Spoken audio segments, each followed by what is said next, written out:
New এজের দর্শকদের জন্য আজকে আমাদের কোম্পানি জেনারেশন বাংলাদেশের তথ্য প্রযুক্তি খাত, startups, venture capital, fourth industrial revolution নিয়ে আমি আজকে কথা বলতে পেরে অত্যন্ত আনন্দিত বোধ করছি। সো আমাদের জেনারেশন বাংলাদেশের একটি শীর্ষস্থানীয় আইসিটি প্রতিষ্ঠান। এটার জন্ম 2003 সালে। সো আমাদের জেনারেশনের যে motto, transforming Bangladesh into an innovative hi tech nation. So সেই চিন্তা থেকেই আমরা গত 16 বছর ধরে আমরা বিভিন্ন টেকনোলজিতে ইনভেস্ট করছি এবং গত কয়েক বছর ধরে আমরা artificial intelligence, machine learning, internet of things, block chain, cyber security, এই ধরনের ফোর্থ ইন্ডাস্ট্রিয়াল রেভলিউশন টেকনোলজিতে ইনভেস্ট করছি এবং এই জায়গায় আমরা একটা বাংলাদেশে নেতৃত্ব দেওয়া শুরু করেছি। সো আমরা জেনারেশন মাইক্রোসফটের একমাত্র বাংলাদেশি লাইসেন্সিং সলিউশন পার্টনার এবং অলসো আমরা হচ্ছে মাইক্রোসফটের গোল্ড পার্টনার।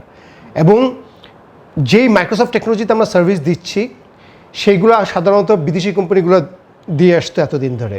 একইভাবে আমরা ডেল, সিসকো, ইউআইপাথ সহ অন্যান্য শীর্ষস্থানীয় যে দেশের বিভিন্ন প্রতিষ্ঠানগুলো আছে তাদের সলিউশন আমরা দিচ্ছি। নাহলে এর ফলে আমরা ইম্পোর্ট সাবস্টিটিউশন করতে পারছি, নাহলে এই কাজগুলো কিন্তু আসলে বাংলাদেশের বিদেশি কোম্পানিগুলো করতো এবং আমাদের বাংলাদেশ থেকে অনেক ফরেন কারেন্সি দেশের বাইরে চলে যেত।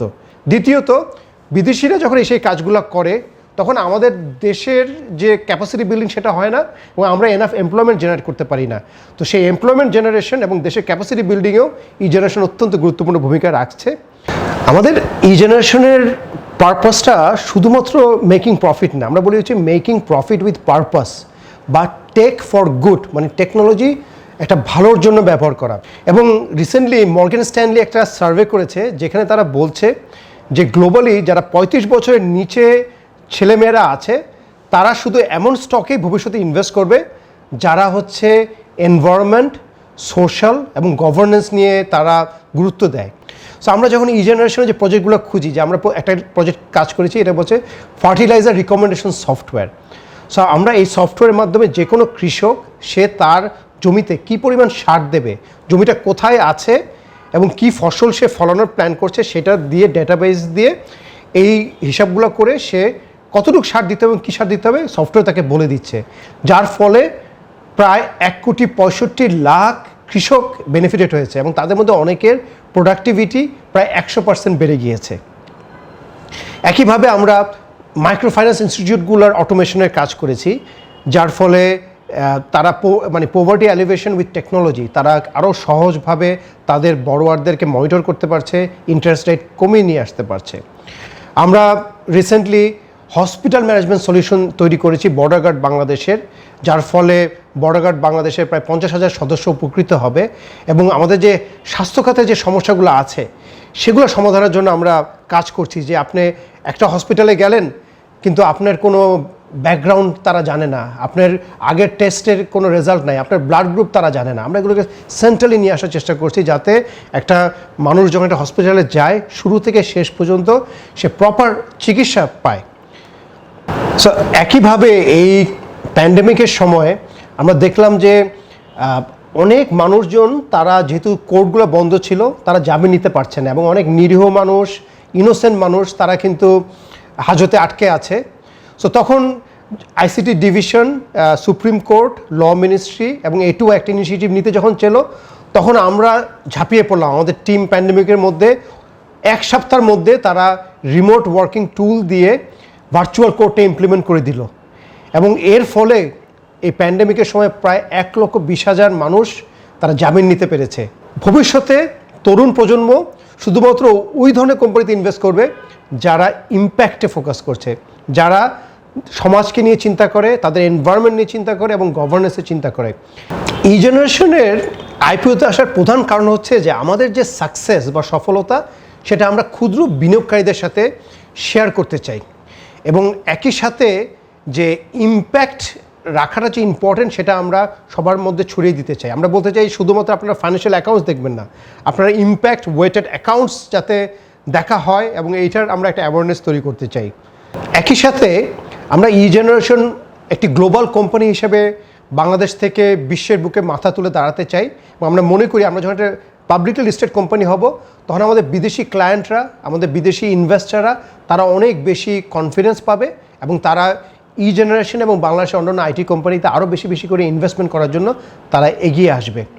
সো আমাদের কোম্পানির খুবই অর্গ্যানিক এবং হেলদি গ্রোথ আছে এবং একই সাথে আমরা দেখছি বাংলাদেশে কিন্তু আইসিটি সেক্টরটা খুব র্যাপিডলি গ্রো করছে এবং এটা আমাদের মাননীয় প্রধানমন্ত্রী, আমাদের আইসিটি অ্যাডভাইজার, আইসিটি প্রতিমন্ত্রী, তারা প্রত্যেকে এটার পিছনে অনেক সময় দিচ্ছেন এবং গুরুত্ব দিচ্ছেন এবং এর ফলে আমরা দেখছি $multi-billion মার্কেট তৈরি হচ্ছে, যেটা বিদেশি কোম্পানিরা এতদিন দখল করে রেখেছিল।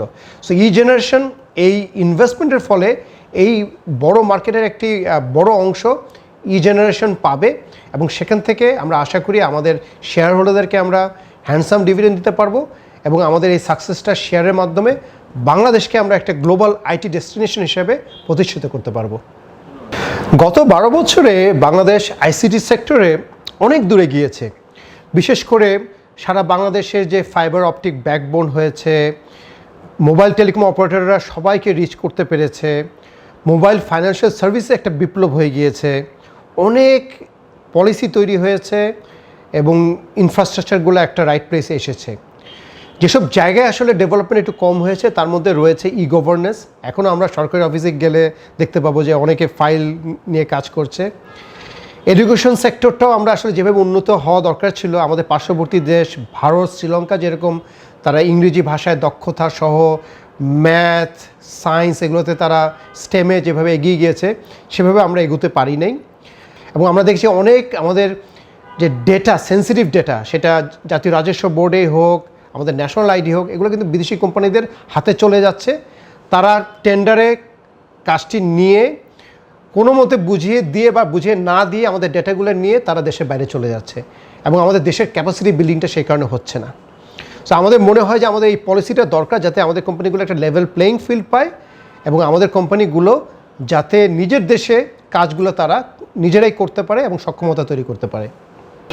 আমরা দেখতে পাই যে আমাদের বেশিরভাগ তথ্য প্রযুক্তি প্রজেক্ট যেগুলো হয় সেগুলো দাতা সংস্থাগুলোর ফান্ডেড হয় এবং দাতা সংস্থাগুলোই চায়, যেহেতু তারাও বিদেশি মানুষজন বেশি থাকে, তারাও চায় যে বিদেশি কোম্পানিগুলোকে সেখানে কাজ দিতে এবং এই জন্য তারা এমন কঠিন কঠিন শর্ত দিয়ে দেয় যে শুধুমাত্র বিদেশি কোম্পানিগুলো সেখানে কোয়ালিফাই করতে পারে। আমাদের আইসিটি খাতের সবচেয়ে বড় যে অবস্ট্যাকলগুলো আছে তার মধ্যে 1 নম্বর হলো অ্যাক্সেস টু ফাইন্যান্স। আমাদের যেটা করতে হবে যে ভেঞ্চার ক্যাপিটাল কোম্পানিগুলোকে আরও বেশি প্রমোট করতে হবে। সো সেই ক্ষেত্রে বাংলাদেশ ব্যাংকের মাধ্যমে যদি আমরা একটা ফান্ড তৈরি করতে পারি, যেই ফান্ডগুলো বাংলাদেশ ব্যাংক ভেঞ্চার ক্যাপিটাল কোম্পানিগুলোকে সহজ শর্তে দেবে এবং ভেঞ্চার ক্যাপিটাল কোম্পানিগুলো স্টার্ট আপে বিনিয়োগ করতে পারে, তথ্য প্রযুক্তি খাতের কোম্পানিগুলোতে বিনিয়োগ করতে পারে। একইভাবে বাংলাদেশ ব্যাংক থেকে একটা ফান্ড তৈরি করে দেওয়া উচিত সকল কমার্শিয়াল ব্যাংকগুলোতে, যারা সহজ শর্তে আমাদের তথ্য প্রযুক্তি খাতের কোম্পানিগুলোকে তারা লোন দিতে পারে। এবং এই ক্ষেত্রে যে আমাদের আইটি কোম্পানিগুলোর তো মানে অনেক জমি বা অনেক মেশিনারিজ, ইকুইপমেন্ট, বিল্ডিং সেগুলো থাকবে না। তাদের অ্যাসেট হচ্ছে তাদের ইন্টেলেকচুয়াল প্রপার্টি এবং তাদের লোকজন। সো এইগুলোকে ইভ্যালুয়েট করার জন্য আমাদের সকল রেগুলেটর, আমাদের ইনভেস্টর, আমাদের ব্যাংকস, তাদের সবাইকে ইকুইপড করতে হবে, তাদের সবাইকে তৈরি করতে হবে। একইভাবে আমাদের দেশ থেকে গ্লোবাল লেভেলে কোম্পানি তৈরি করতে বা বিদেশি বিনিয়োগ আনতে হলে আমাদের কান্ট্রি ব্র্যান্ডিংটা খুব ইম্পর্টেন্ট। কারণ আমরা যে কোনো জায়গায় আগে নিজেদের কে প্রমাণ করার আগে, নিজের কোম্পানিকে প্রমোট করার আগে বাংলাদেশকে আগে আমাদের সেল করতে হয় বা প্রমোট করতে হয় বা ব্র্যান্ডিং করতে হয়। সেটা আসলে আমাদের একা করা সম্ভব না, সেই জায়গায় সরকারকে এগিয়ে আসতে হবে। সো এই জন্য আমাদের export promotion bureau, ICT business promotion কাউন্সিলগুলো এগুলোকে ঢেলে সাজাতে হবে, যাতে তারা এরকম ইন্টেলেকচুয়াল প্রপার্টি বা 4th ইন্ডাস্ট্রিয়াল রেভলিউশনের যুগে কীভাবে একটা সেক্টরকে প্রমোট করতে হয় সেভাবে তাদেরকে তৈরি হতে হবে এবং এভাবেই বাংলাদেশকে একটা তথ্য প্রযুক্তি খাত হিসেবে গ্লোবালি ব্র্যান্ডিং করতে হবে। আমাদের venture capital company Pegasus Tech Ventures থেকে আমরা প্রায় 180টি কোম্পানিতে ইনভেস্ট করেছি, প্রায় 15টি দেশে। তো সেই এক্সপিরিয়েন্স থেকে আমি এবং আমার পার্টনার আনিসুজ্জামান আমরা স্টার্ট আপ কিংডম নামে এই বইটি লিখেছি, যেটা আমরা গত 3 বছরের রিসার্চ যে একটা স্টার্ট আপ বা একটা তথ্য প্রযুক্তি কোম্পানি কেন সাকসেসফুল হয় এবং কেন ফেল করে। সো সেখানে আমরা দেখলাম যে একটা স্টার্ট আপ সাকসেসফুল হবে না, ফেল করবে, এর পিছনে একটা বড় কারণ হচ্ছে ফার্স্টে সে টিমটা কীরকম বিল্ড করলো, প্রোডাক্টটা কীভাবে তৈরি করলো, রেভিনিউগুলোকে পেটেন্ট বা ইন্টেলেকচুয়াল প্রপার্টিকে সে প্রোটেক্ট করতে পারলো কি না, 4 নম্বর হলো মার্কেটিং, এবং 5 নম্বর হলো সে ফান্ডিং স্ট্র্যাটেজিটা কী তৈরি করলো, এবং 6 নম্বর খুবই গুরুত্বপূর্ণ, এক্সিট স্ট্র্যাটেজিটা সে রাখলো কিনা। ইন্টারনেটের মতো প্রযুক্তি যেরকম বিশ্বকে পরিবর্তন করেছে, ভবিষ্যতে blockchain, artificial intelligence, machine learning, internet of things পৃথিবীকে আরও দ্রুত গতিতে পরিবর্তন করে দেবে।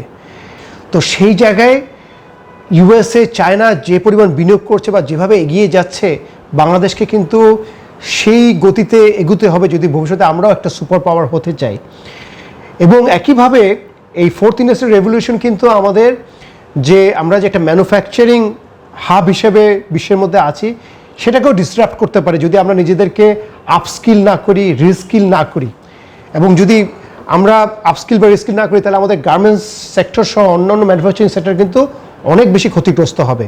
সো এখনই উচিত আমাদেরকে আর্টিফিশিয়াল ইন্টেলিজেন্স, ব্লকচেন, আইওটির একটা ন্যাশনাল লেভেলের টাস্কফোর্স তৈরি করা, সেটা নিয়ে একটা পলিসি তৈরি করা, HR রিস্কিল পলিসি তৈরি করা, এবং সেই পলিসিকে দ্রুত বাস্তবায়নের দিকে নিয়ে গিয়ে লোকজনকে ঢালাওভাবে নতুনভাবে ট্রেনিংয়ের মাধ্যমে বিশ্বে যে 4th ইন্ডাস্ট্রিয়াল রেভলিউশন রয়েছে সেটাকে মোকাবেলা করার জন্য তৈরি হতে হবে। সো আমি মনে করি আমাদের দেশের বিনিয়োগকারীদের এই তথ্য প্রযুক্তি খাতে বিনিয়োগ করা উচিত, দেশীয় প্রতিষ্ঠানগুলোতে বিনিয়োগ করা উচিত, এবং যেসব প্রতিষ্ঠান ইম্প্যাক্টে ফোকাস করছে সেসব কোম্পানিতে বিনিয়োগ করা উচিত। একইভাবে আমাদের অন্যান্য প্রতিষ্ঠানগুলোর উচিত যে দেশীয় ICT প্রতিষ্ঠানগুলোর কাছ থেকে তাদের সেবা নেওয়া, এবং আমরা যদি এই দেশীয় HR স্কিল এভাবে তৈরি করতে পারি, তাহলে আমরা বাংলাদেশকে একটি ইনোভেটিভ হাইটেক নেশন হিসেবে তৈরি করতে পারবো। এবং 4th ইন্ডাস্ট্রিয়াল রেভলিউশনে বাংলাদেশ শুধু সার্ভাইভ করবে না, বাংলাদেশ বিশ্বের নেতৃত্ব দেবে। ধন্যবাদ নিউ এজকে, ধন্যবাদ নিউ এজের দর্শকদেরকে, শুভেচ্ছা।